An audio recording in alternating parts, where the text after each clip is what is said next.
Okay, are we live? I think it's working. We should be working. I'm gonna do some housekeeping real quick, just make sure everything's looking good. Let me know in the comments if everything sounds good, it looks good. Anything needs adjusting, please let me know. I have been away, so even StreamYard doesn't recognize me anymore. So I've had to redo all that. A little couple minutes late here getting to it, but let's get in here and make sure everything's looking good on the channel. Let's make sure everything looks good there.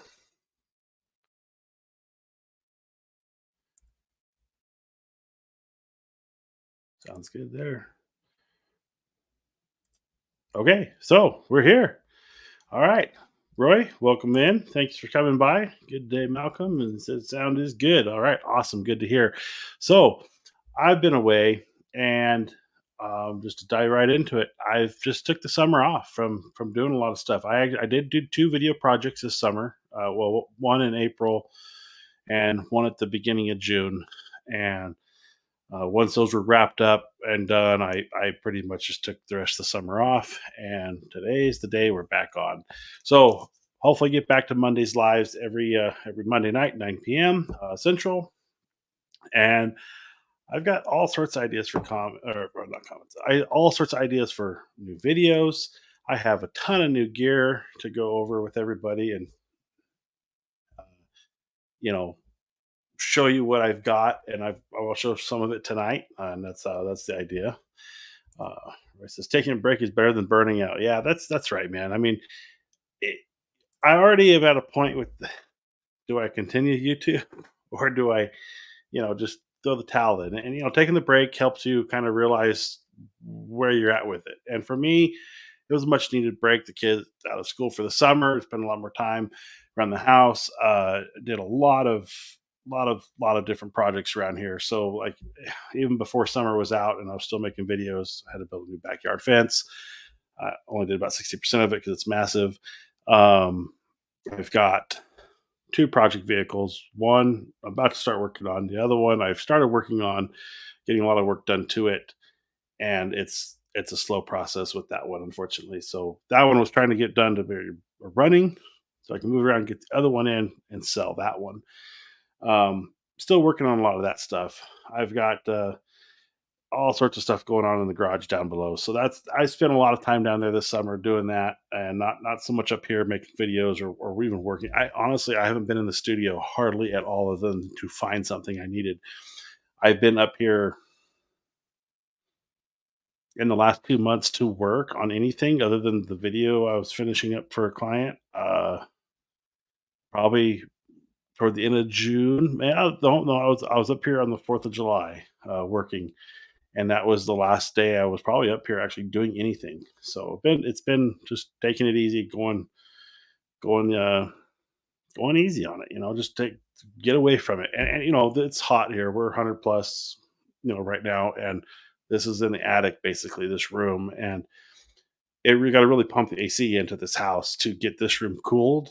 So through the hottest months of the year, which is June, July, August, I try not to run it too much up here because it's just so expensive to run the air conditioning. I have two units, so this I have an upstairs unit and a downstairs. We try to keep the downstairs nice and cool. Also had to replace that this beginning of the summer, so that was always fun. But yeah, so it works out to take a break during the summer for me, and I might continue this trend next year. But coming into winter, you're back in the studio. I've got a lot of work to do with the studio still. As you can see, we're facing this way right now, which is a little bit different for a live, but um, I can guarantee nothing's been done or changed since the last time you saw it.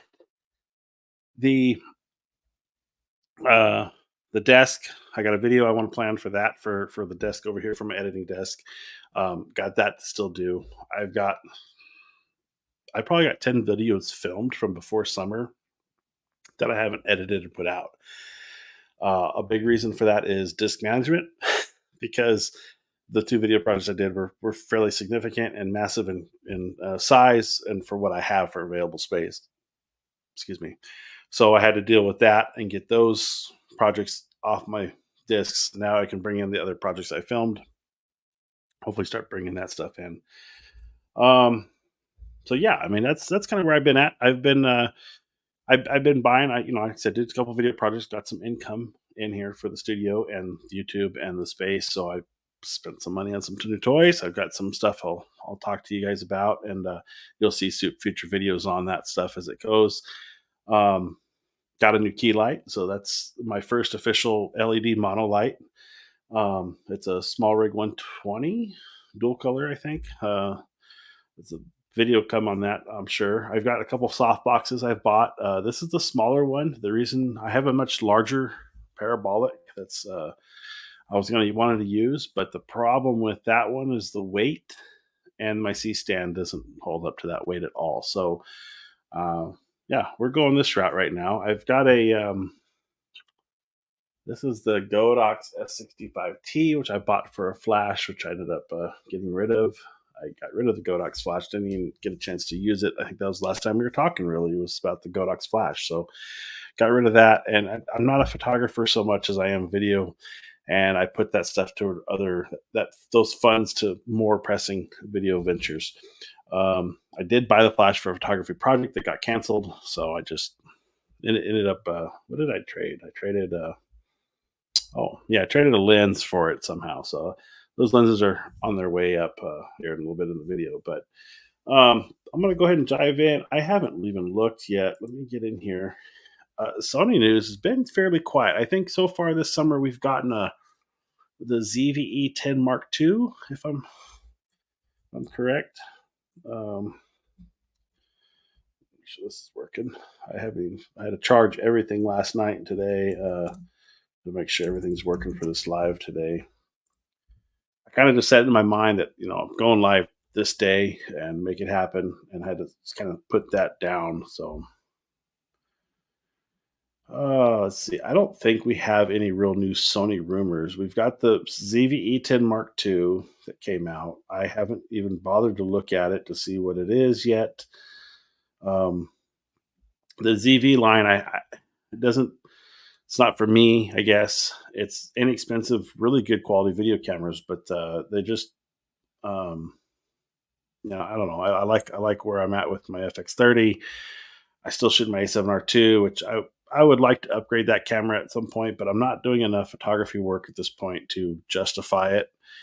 Um, I'm hoping we had a fairly for here a wet summer with a lot of storms rolling through, but nothing worth going chasing. I don't think. I'm sure if I'd gotten out of town, it would have been probably some good ones to go look for, but haven't wanted to chase any storms. Just I've been really taking it easy and haven't picked up the camera too much. Um, Curious review of the 21-year-old Sony DA. Let me get this on my screen here to share with you guys. I see. Share screen. And I want to go to the window. Chrome tab. This one. Share. Okay. Yeah, that looks good. All right. So DSC V1. 5 megapixel. I don't recognize this little camera, so it's an interesting one. I had the 707, which is the first rotating body to lens. It was all fixed camera, but it had that rotating body to get your tilt screen, and then it had that cool laser grid that shot out of it to project something for the camera to catch light on at different depths. To the autofocus would work in low light. Pretty cool stuff back then. Oh, okay. So we got a rumor of the 8514 Mark II. We have an extra button that's to be found. And what's this rubber ring? I'm not going to click on the video, but rubber ring now above the markings. I have to look at my other 85 over there on the table. But yeah, this has been a long time coming. So they've been talking about this lens for a long time, whether or not it was going to be a 1.2 or the 1.4. Since I think it's Canon that has the 85-1.2. The 85-1.4, it's an old lens. It's an awesome photography lens. I do like it, but it's for video. It's very clunky, I guess would be the right term. The autofocus motor is horrendously noisy, and it just bounces or just it's all you hear. So unless you're shooting B-roll or switch it out of autofocus, that lens is great for that stuff. It's good for talking head stuff. That kind of stuff. It's really good for. So this is what are we August 9th, so 3 days old. So we're talking 85-1.4 probably for the fall will be our next lens release. Sounds like. Um, looks like we got an image of the looks like the camera attachments. Small rig starts selling silicone and wooden L grip for the A7C2 and A7CR. I got to shoot the A7CR last November, and the extra grip that it comes with is fantastic for that extra little bit that camera needs. Otherwise, it feels incredibly small in your hand. Let's see, we got a Tamron 70 to 120 on sale. Sony, I think they're doing headphone sales right now. Um, so this little microphone I've got on the bench over there, I've got videos planned for all these mics I'm doing. I just, like I said, got in the summer and took the time off. Let's see what else we got here. Viltrox 28F 4.5 pancake lens. So that's a small little guy right there. Be good for just throwing a camera in your pocket for sure. Here. Sigma Patents discloses the design for a new 10 to 24 f4 full frame lens. The 10 to 24 would be nice to have. The 10 to 20, like I want that lens too, but 10 to 24 giving that little bit extra on the 24 side would be nice. Sony's quarter one financial report up 10% jump on profits and 20% in camera sales. It's been pretty quiet on the rumor mill. There's not a lot happening. Next set of wild Sony A7 V specs. 44 megapixel, 4K 120p, price close to 3,000 euros. So this is a new sensor. A7 V is scheduled for early 2025. We'll finally see the Sony IMX366. So that's what they're saying it's going to be. Sony A7 IV was announced in October 21 and the price tag of $27.99. I found an A7 IV open box with the kit lens at Best Buy for $1,800, and I'm not in the market for it right now, but that was a really good deal, I thought, for that camera. Let's see here. What else we got? So, the A7 V, I'm honestly surprised we're not seeing the new A7S III before it, because the A7S3s came out a little bit before the A7 IV. But of course, it's not going to be the volume mover like the A7 IV is for them. Camera prices, as I've mentioned before in the past on this channel, is that they're going to start rising. They're slowly conditioning. All the manufacturers are slowly conditioning us to start paying more for the bodies that we have versus what we're currently paying for. You know, an example of this is the A7R2 was a $3,200 camera back in 2014, 2015. Its counterpart nowadays is $3,800. The new A1 is what, $6,000. Yeah, I think the new Nikon was 6,000 or 6,500 for one of the new Nikons, the new flagship.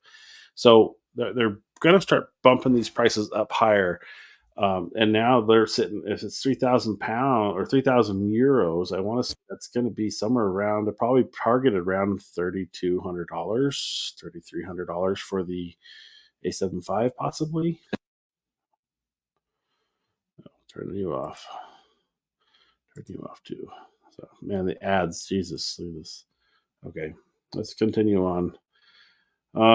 Here's a readout modes for this new sensor. I'm not going to get into that stuff right now. Shows a frame rate of 420 possible. There's a little roll of film. It looks like it's LED light. Looks like a roll of film. It's kind of trick. All right, let's go one more page and we'll get back into what else we got. I'm not expecting much, guys. It's quiet right now. The 24 versus 24, 40, 50 compact primes. It's a good comparison.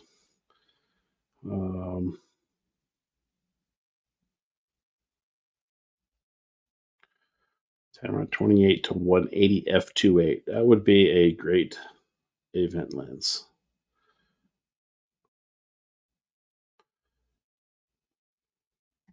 Sony share plunges nearly 8%. All right, that's going to be it for me on that one, guys. Let me get back to the video here. So, we got some comments coming in. Let's see. Troy says Canon has been more busy than Sony. Yes, they have been. Um, obviously all these cameras are Sony's or they're Canon. Sorry, all these new Canon cameras are their answer to the latest Sony cameras that are already a year old or older. So we're gonna, see Sony probably just they're probably waiting to see what all they do and probably give it some firmware time to see what that will do. So that would be interesting to see what they actually end up doing with that. As far as Sony goes in the market, we've got the Nikon releases happen, we've got the Canon releases happen. Now it's going to be Sony's turn this fall, and we'll see what they come with. I don't see them dropping the 85-1.4 Mark II without a camera. So, do they got something hidden that we don't know about? I mean, there's nothing that needs to be filled right now that we're waiting on, but maybe they've got something. I don't know. We shouldn't need to buy an extra grip. I, you know, my thought on that is if you need it for the camera's functionality, no, you shouldn't have to buy it. It should come with it. But the idea of the cameras being so small or so modular and not getting so big is, I think, a good starting point that you have a small camera that gives you the option. Now, at least on the, well, finish my thought. They give you the option to modulate the camera out further or bigger as you need to, um, without having to have a necessary extra grip or having it built in. So, as somebody who say wants to pack really light or small on a motorcycle or hiking trip, you don't need the grip for the hiking trip. You'll sacrifice that comfort for the use of that. Now, speaking from a professional term, I know Roy, you being a professional that you are, you don't want to hassle with all this shit. You need all the shit on the camera and working. And that's where I think, no, you shouldn't have to buy it. It should just be with it and work. But from a modular standpoint, and somebody who wants to pack down a smallest, lightest weight, hikers that are counting grams, they put that in their camera. Put their camera in their bag. They want a small lens and one camera body that's kick ass. They can do that. And if they so choose to add the finger grip or extra L bracket for a tripod or something like that, you're not bulking up the camera beyond its already possible bulkiness. So bringing it down smaller is a good idea. Let me know if you're hearing that little in the sound. I keep getting that. I don't know what that's from.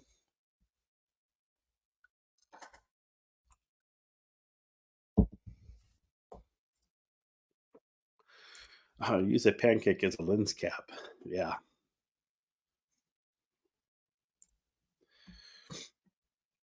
All right. So go into the. Oh, we got one more.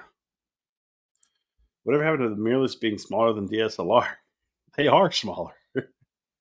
um, I- they've definitely bulked up over the years as they put more into them. But IBIS. I don't think. Correct me if I'm wrong here. I don't think any DSLR actually had an IBIS system in it. Um, well, maybe they did. Maybe they did. Maybe they did. I don't know. If they did, I'm thinking it would be the Sony A99 or 99 Mark II that maybe had an IBIS in it.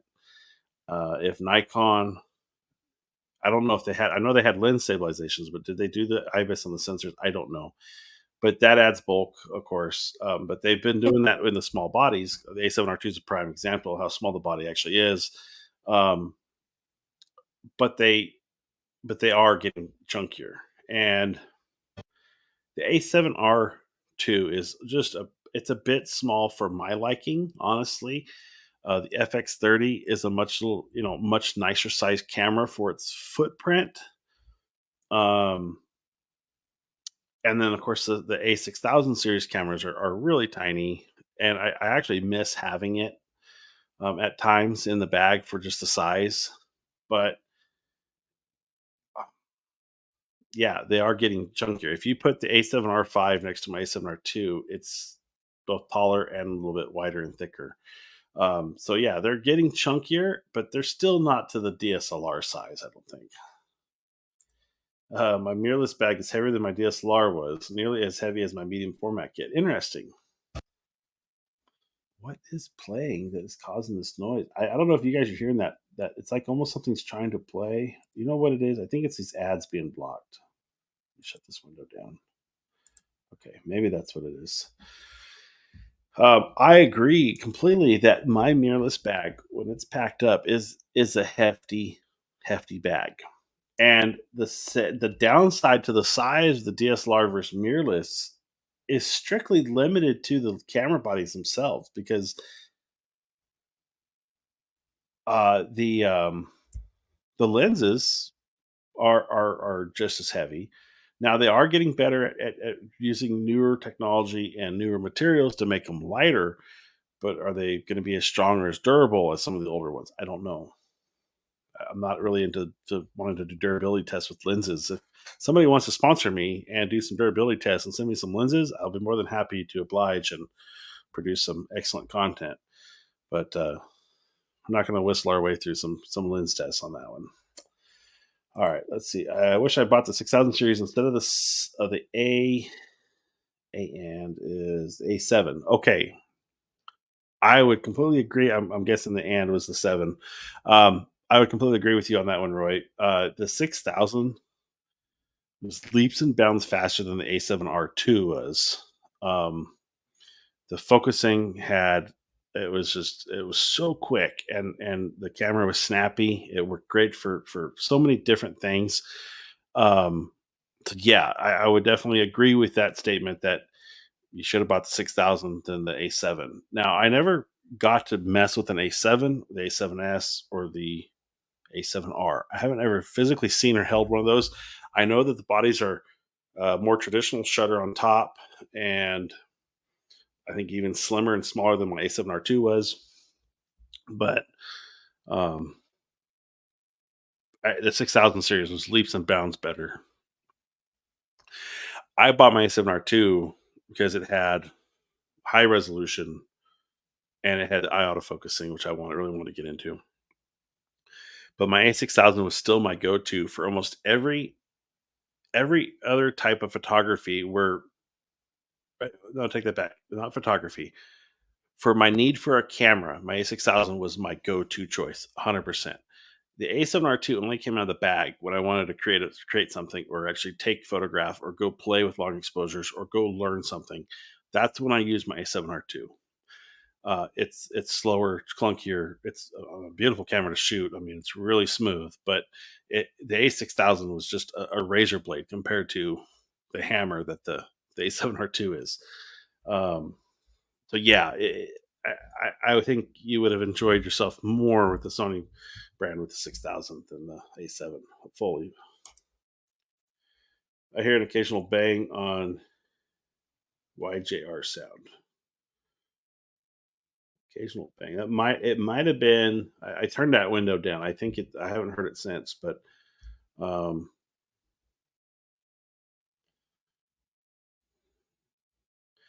yeah, it just. I think it was an ad video was trying to play, and it would clip it right away. So I think that's what I was getting. Sorry, A7 and yeah, A7. Oh, gotcha, Roy. My A7 kept failing right up until the warranty ran out. Now it's a paperweight. Uh, yeah, interesting. I mean, I'd love to know like how many actuations did you actually get a chance to go through it if you know. Um, again, I those early cameras they were definitely a stepping stone I think for Sony into this because they weren't up to par with the new ones were. I mean, the Mark twos were way better cameras than the first ones.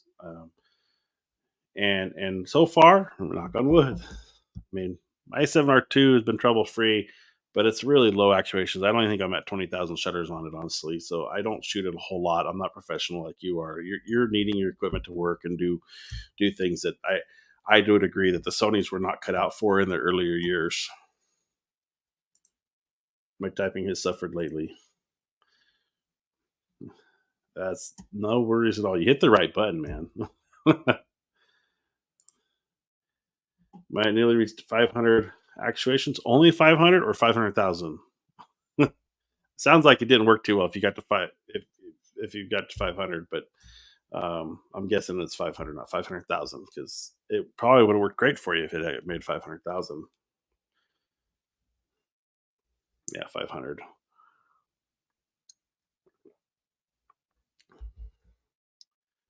So, well, I'm gonna just show you something. Open up this to not 500K. Yeah, I didn't think so.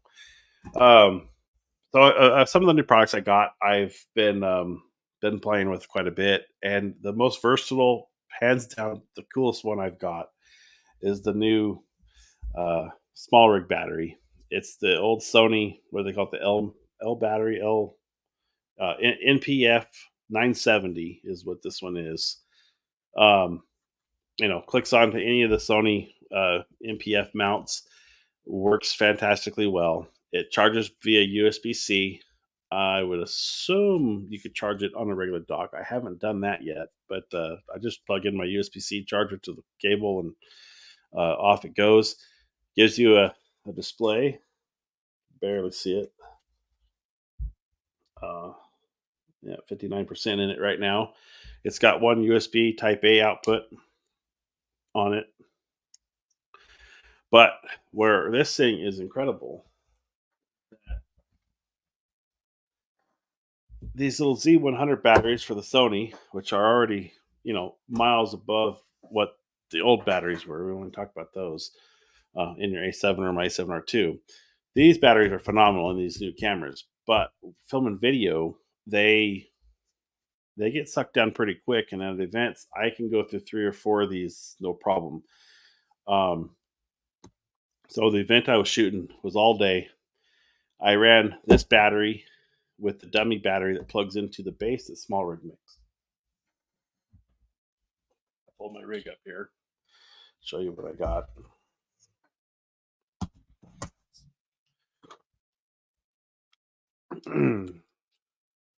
So this is my DJI RS C2, and set this rig up for an all day out in the sun shoot.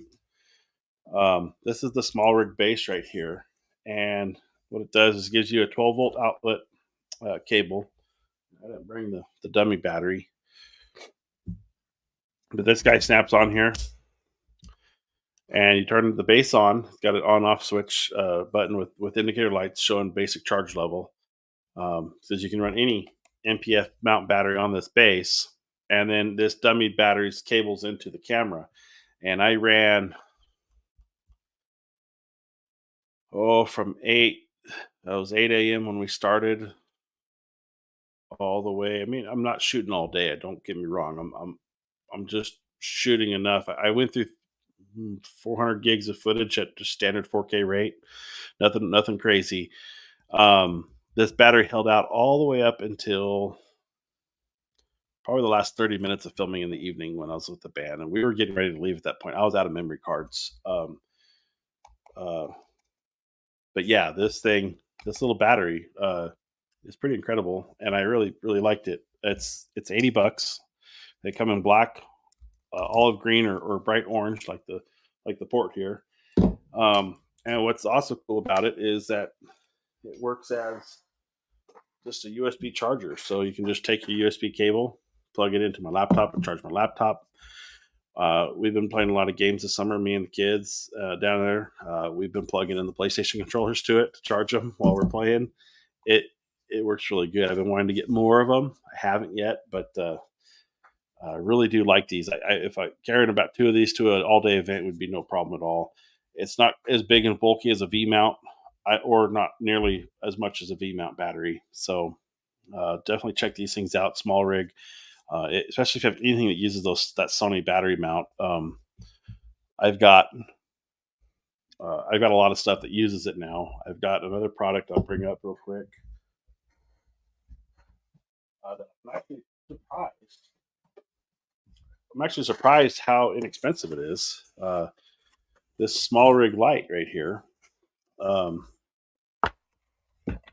I picked this thing up used on B&H for $30, and it's a full panel, but it takes the MPF mount. Got the little control board on here. It's by color. Let me turn it on here.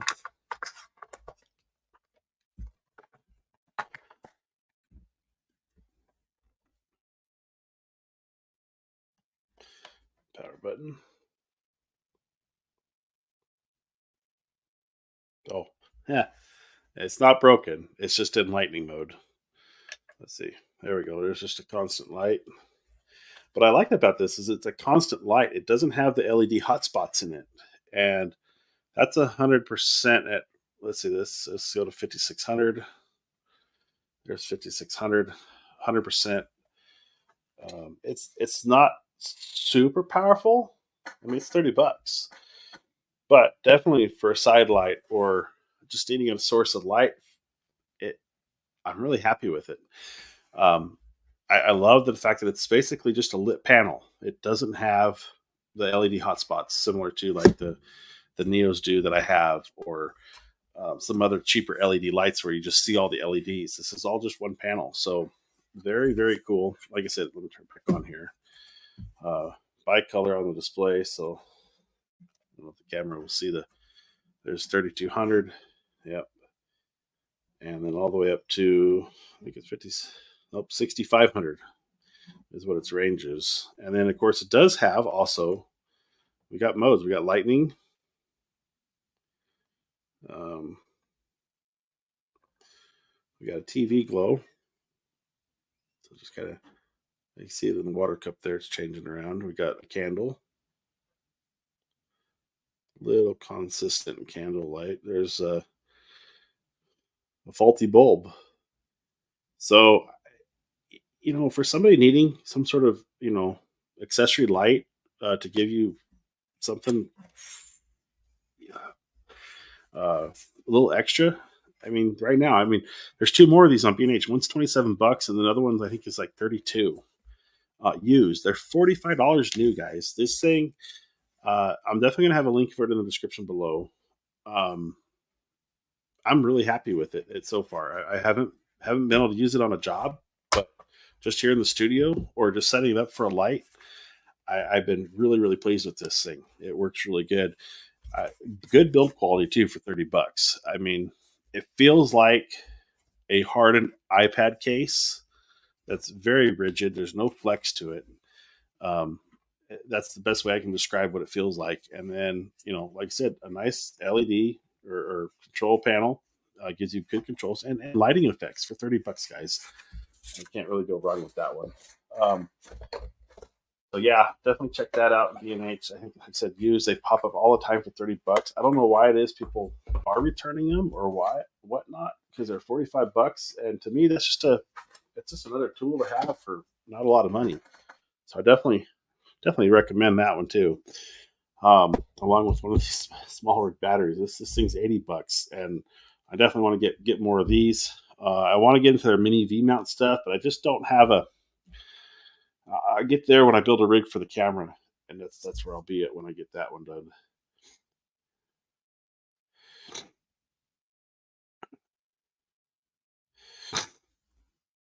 I've been wondering about that. I missed what that one was for. Sorry, Roy. Sony FP batteries are good. V mount are good. V mount is better. Yes, I agree. V mount's definitely a lot more chunk in them. They're bigger. They're more expensive. I mean, a V mount comparable on the cheap end, maybe $200. This is 10,500 milliamp, 7.3 volt, 76.6 watt hours. It can take USB-C input, output, 5 volt 3 amp, 9 volt 3 amp, 12 volt 3 amp, and USB A output of 5 volt 3 amp, 9 volt 3 amp, 12 volt at 2.25 amp. But yeah, what I really liked about this little battery is that it gave me the option to run, and the problem, it gave me the option to run the FX30 pretty much all day long on that. And if I had another one, really quick swap out, but it gives gives you the ability to uh, not have to change out the small batteries. And the problem with the small batteries on my FX30 when they're on the gimbal is you got to take the camera off the gimbal to change them. Annoying as hell. Um, that's the way it works out with the balancing in the cage I got. So I, you don't have to necessarily take it off, but you got to move your balance to get it to off, and that's annoying. This solves that problem. The rig looks like it belongs to Inspector Gadget, dude. The thing is a beast, and holding it all day was no easy task.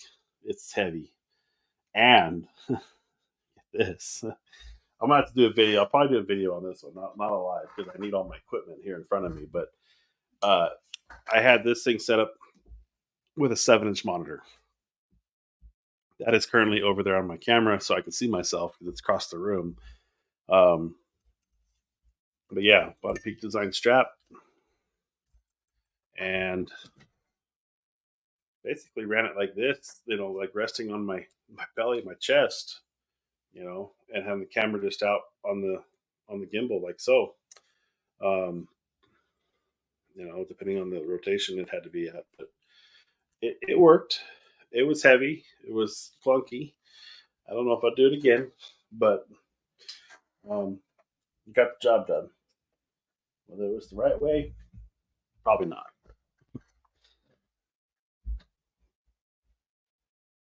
So I'm really starting to like small rig. Yes, they're coming out with all sorts of cool products. Like I said, my new monolight set is a small rig, and I've got a lot of their stuff. I like the brand. I haven't found anything I dislike about them. Um, they definitely are budget friendly, and I mean, I would consider this a budget friendly battery. I mean, I know you can buy these things cheaper, for just the regular batteries, but the versatility this gives you for $80 to me seems more valuable than a standard power brick, and that I can just slap it on any one of these devices that uses it. The new 7-inch monitor runs two of them, and they're hot swappable. So really, you just need one on it, and you're good to go. I find LED to be too inaccurate for accurate stills colors. That makes sense. Yeah, because it probably fluctuates with temperature, especially if they're not expensive LEDs. I've seen really good results with other ones, but I mean you're spending just as much money for strobes and other power lights as what you would be on these LEDs. I also have a V mount that takes two Sony FP batteries. Yeah, there you go. That's what I need.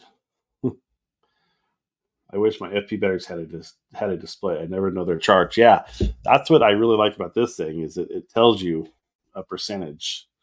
Uh, so we dropped a percent here, just running that light for a second, but I don't know where it was at. I know it'd run that light probably for a long time. So the color spectrum on most LEDs have holes in their spectrum. Interesting. I haven't heard that.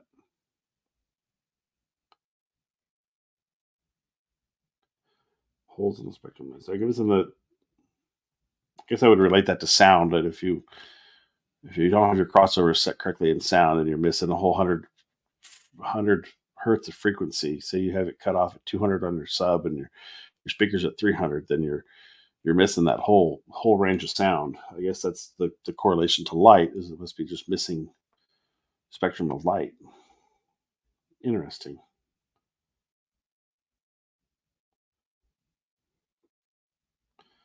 All right, let's open this up. See if anybody wants to join in. I haven't had anybody else in the room but Roy here, but we'll open this up now. My rules for opening this up is you may get into the chat the thing, but I have to know you if you're going to go in live. If you come in here and I don't know who you are, you've never commented or chatted with me, you're not getting in on the live. That's how I'm controlling this right now. Eventually, we'll probably go to an email system where people I know will get it. But anybody does want to try to get in, and I do know you, there's the link to join in live. And we'll go ahead and open this up for a little bit. And any other questions, bring them up. LEDs are like rainbow missing a band. It still looks white, but often a problem. That makes sense. I'm not nearly up to the speed and the professionality of what you're doing with photography to probably care. That's probably my issue. But it's good information for everybody out there that make sure you know what you're buying. Yeah, I'm sure a $30 light, while it works great to fill light in, it's probably missing some of that stuff.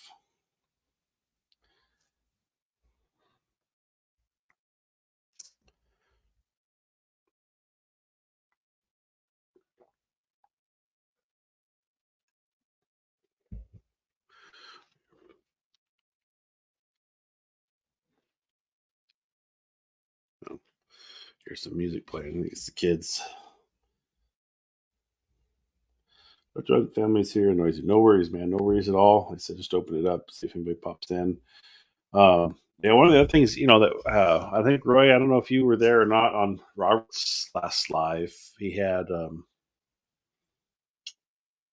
and here I am just drawing a blank on it now. All of a sudden,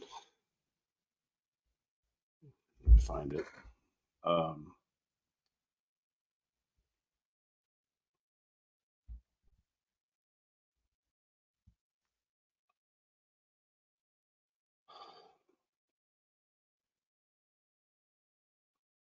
Jay Silverman, that's it, on his channel about his new movie Camera, and I will say if you got a chance to watch it, great. I hope you enjoyed the movie. Probably worth the watch, honestly. I actually really enjoyed the movie. Uh, very, very interesting, perspective in the movie. And Jay Silverman, if you go rewatch Robert's Live, talks about how he shot the movie and what he's doing. Let me present this real quick. All right, there we go. So this movie Camera by Jay Silverman, great watch. You can rent it on Prime Video. I think it's out there on Apple too, like they said, but definitely worth checking out if you haven't checked it out yet. I enjoyed the movie immensely, um, but it was great having the conversation with Jay Silverman in Robert's Live the other night, and be able to bring questions to him and how he did certain things, and it was definitely a lot learned on that front, and the movie he's got is really good. So definitely would like recommend you check out that movie Camera.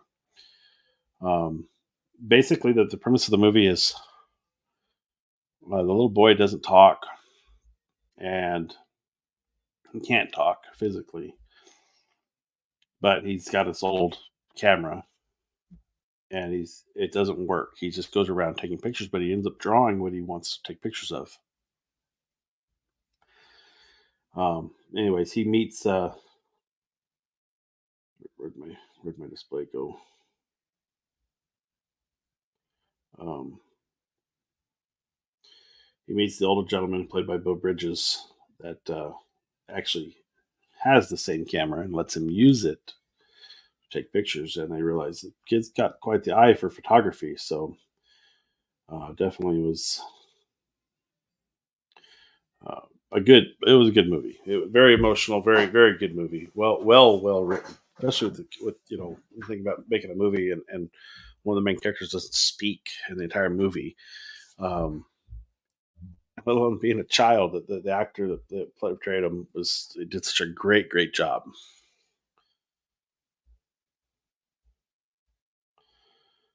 Let's see here.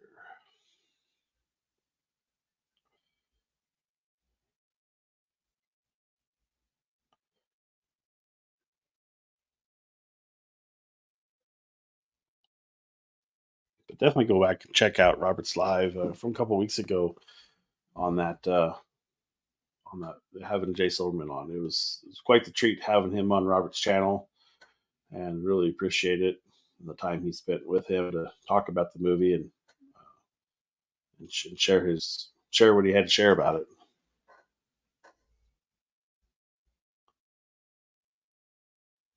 Let's see here. I don't know. Let's see. I'm running out of things to talk about here. Let's bring up another one of the new toys I've gotten. So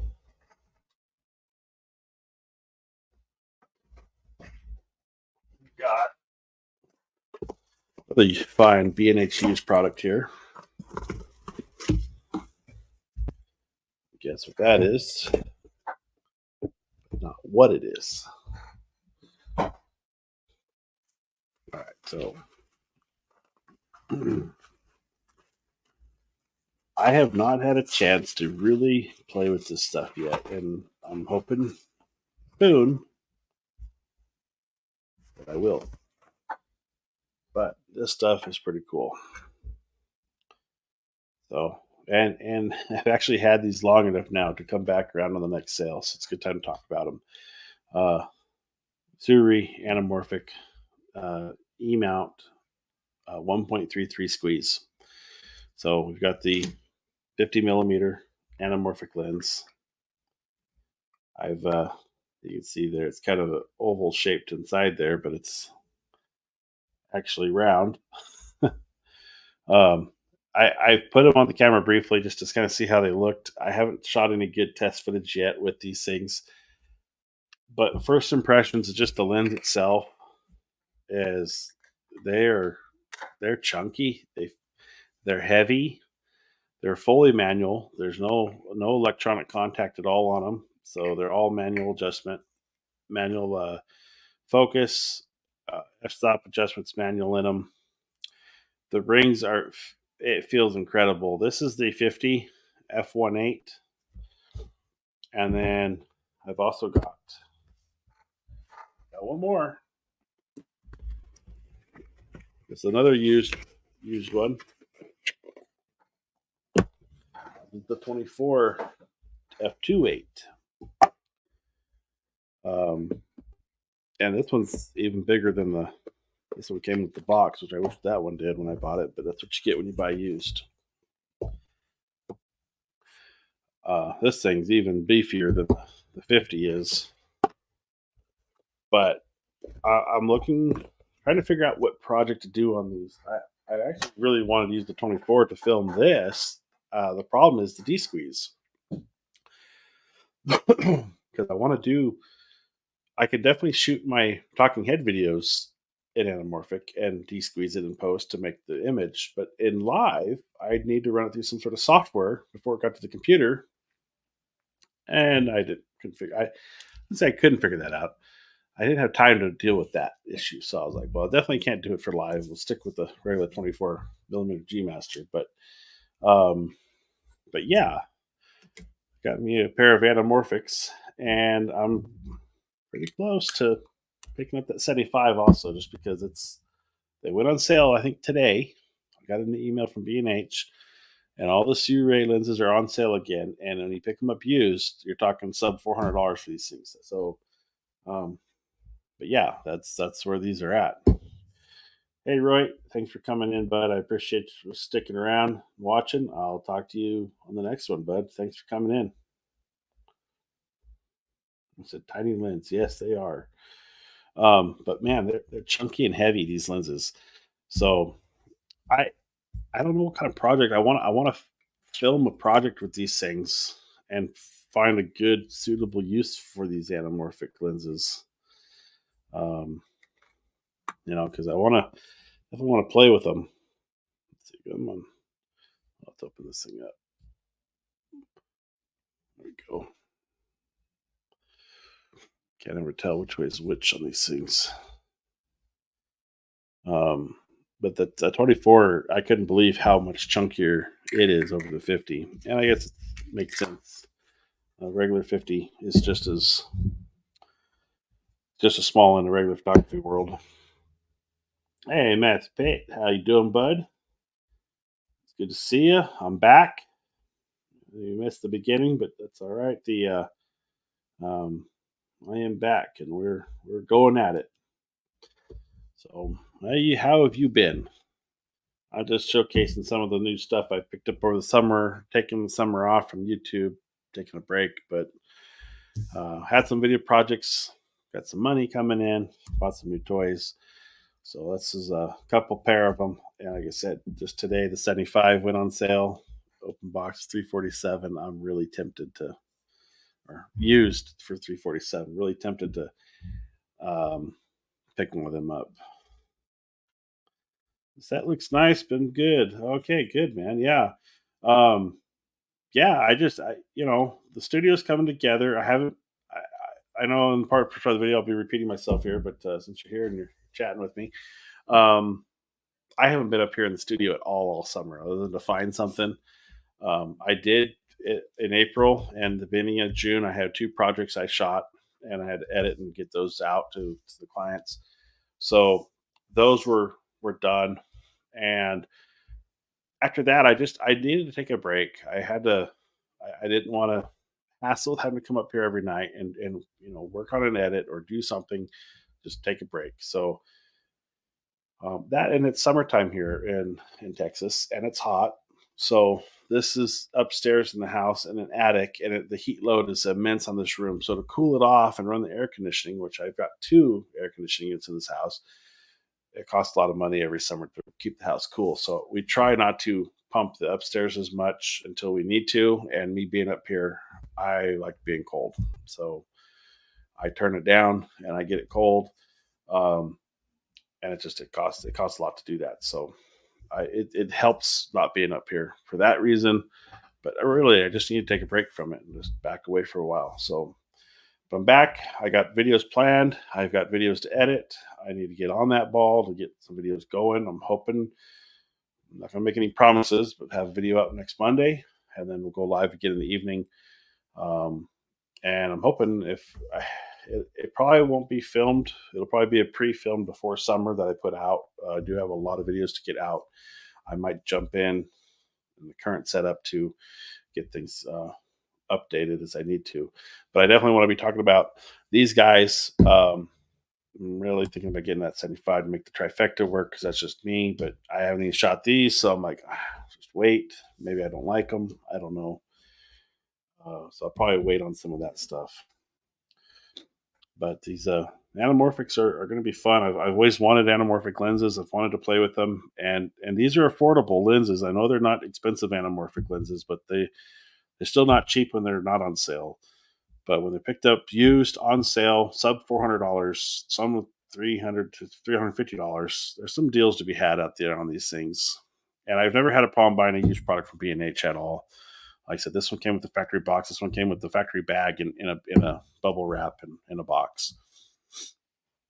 Um, the I I need to come up with an idea to film something and make a short film, and I want to do it for the YouTube channel, and I just don't know what yet. Haven't figured that out. And it's something, a sideline project should take me some time to edit and really do good. So, do they have manual only focus or auto also? No, these are strictly manual lenses. There's not even metal contacts on the back of them for the camera, so they're strictly 100% manual. Um, Being my problem with one of them, I'm tempted to upgrade the DJI with the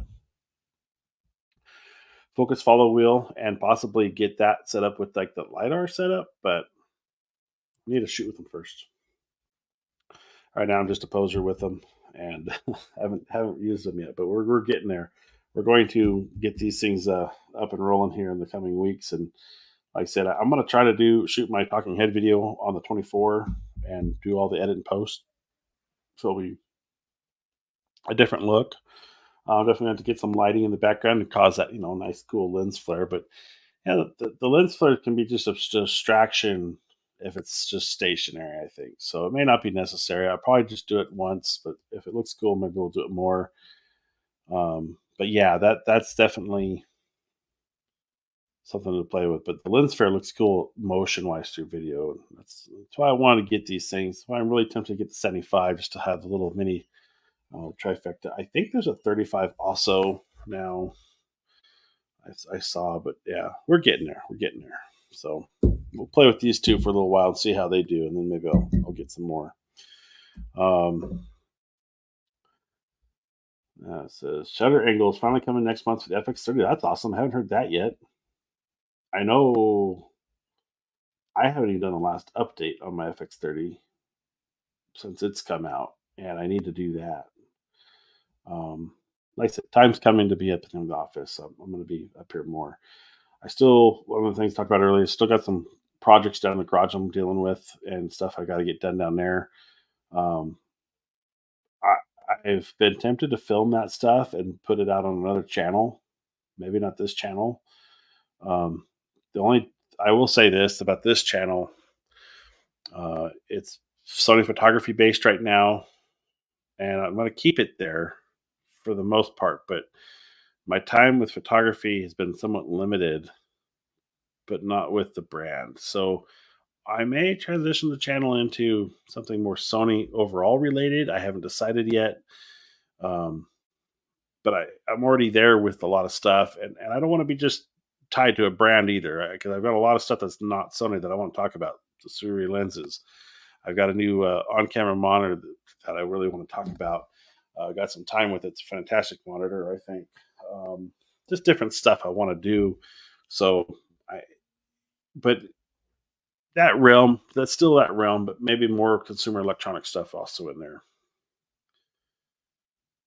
I've been messing around more with the DJI Osmo Pocket 3. Just picked up this really cool magnetic mount for it. Oh, that's cool. I think it's sort of like the what is that new 360 camera they got that's got the magnetic mount, so something like that maybe, huh? I know I've been thinking about getting an action cam for some stuff or just to have another camera rolling. They can be definitely be handy for that kind of stuff.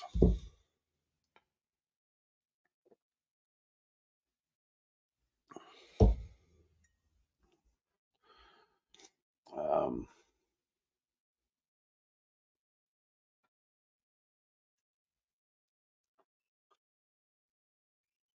Osmo Pocket 3, that is just the action cam like the GoPro contender or their competition to GoPro. They make the what's the one with the gimbal on it? What's that one called? That's called the boy, I'm just drawing blanks tonight. Um is it the Osmo, is it the Pocket 3? Is it the Osmo that is the gimbal one? Yeah, Pocket 3 has the gimbal. Yeah, the Osmo Pocket was yeah, they had the original. I think my dad's got one. And then there's they made the second and the third one. The third one's got the wider screen that flips, right? What do they call their action cam? It's a DJ. Boy, I have to look it up. I don't know. But I follow you on that one. So the magnetic mount for that, how's it attaching? Is it just attaching to the base of it? You know, put on the hood of a car or something?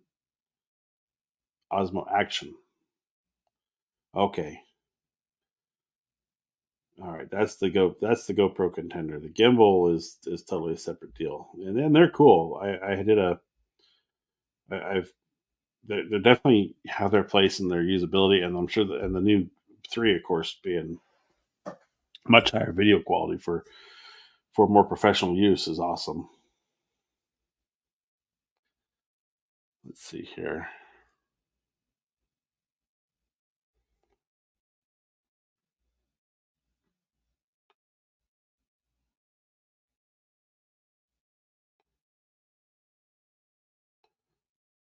What is the Osmo Pocket 3's frame rates available in? Is it shooting 4K now? Attached to the base of the camera, the back can fold, or you can just place it on a pole or anywhere really. Well, that's cool. So it's just like it's because it's got the handle right, and the gimbal doesn't detach from the handle. The screen rotates, and did the screen come off of now? I haven't followed anything on it honestly. I don't know about it.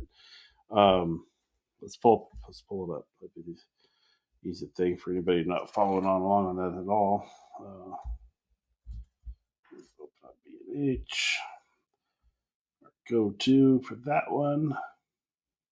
Let's go. Smoke Pocket 3.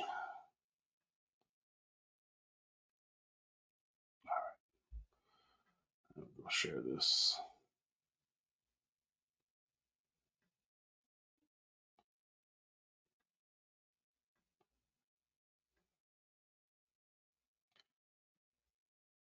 Share. All right.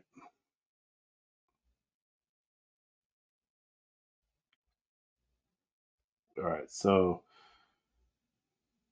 it looks like it's modular. It's got the base module, the screen, I'm assuming is fully attached. And then you've got this extension point and little tripod feet. So Matthew says it's 4K, 2430, 60. It does 120, but no sound on that. That's fine. I mean, rarely would you want to use 120 with sound. And if you are using 120 with sound, if you are using 120, you have a very specific purpose and you're more than capable of recording sound, probably. 4K, 2430, 60, and it does 120. Okay. Yeah, I mean, this thing's a trick little camera. What's the sensor on this thing? Specs. Does it tell us 1 inch Type C MOS sensor? Yeah, 20 millimeter focal length equivalent f2. Minimum focus is 7.9 inches. Angle of view is 180 degrees.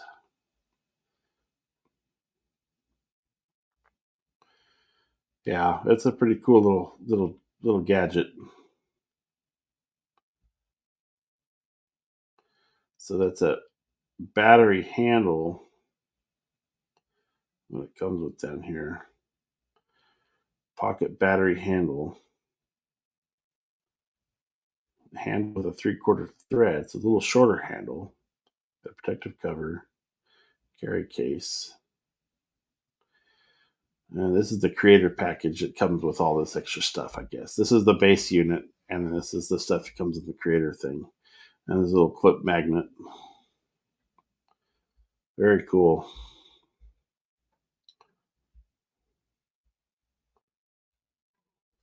It's cool stuff. Well, guys, I'm calling it a night right there. I think it's a good spot to wrap it up. I'm out of things to talk about. I've got to get up early, and I've got to stop doing 12 o'clock runs on lives. But if we're active, I'm going to do it. We've got a couple viewers throughout the night, so I appreciate you guys watching. Definitely thanks to Roy and Matthew for coming in tonight. I definitely appreciate that and having you guys here. These guys are been with the channel and the live forever, and they're no strangers here. So thanks again for coming in and watching tonight, guys. If you haven't hit me up in the chat, make sure you say something in the chat there. Let me know you're there. Say hi, bring your questions. And if you're catching this later, appreciate you watching to the end, and we'll be talking with you. Let's see. So Matthew adds its limitation is the zoom. 32-bit on the mic. Take care, man. I'll try to tune in earlier next week. Yeah, no problem, bud. I'll be here next week. I'm gonna try to shoot for another video by the end of next week, or by next Monday launch for live. For another video launched in the morning on Monday, and then live on Monday night. That's the planned schedule. I've got lots of content to talk about. I just got to sit down and get through it, and film. Got to film. So busy as always, but we'll get there. But yeah, again, thanks for the Matthew for coming in. Thanks Roy for coming in and starting things off. And you guys, this shows it's for you guys. So if you're here watching, I look forward to interacting with you and enjoy interacting with everybody. And like I said, if you want to join in live, I'll usually put the link up. But the only way you can get in is if you've been in the chat. I'm not going to let. I've had the mistake of letting somebody in random, and they've never been in the chat, and that's not going to happen again. So definitely fun to have everybody on, and we'll be seeing you again out there. I'm out there, kind of active in other live events on YouTube. Robert Silver, check him out. There's also Selective Imagery on Saturday nights. And those are the kind of places I kind of like to hang out. Sometimes I'm in there, sometimes I'm not, but those are the places you can find me other than my channel. With that, guys, I'll talk to you later. I'll see you on the next one, and have a good night. Thanks for watching. Bye bye.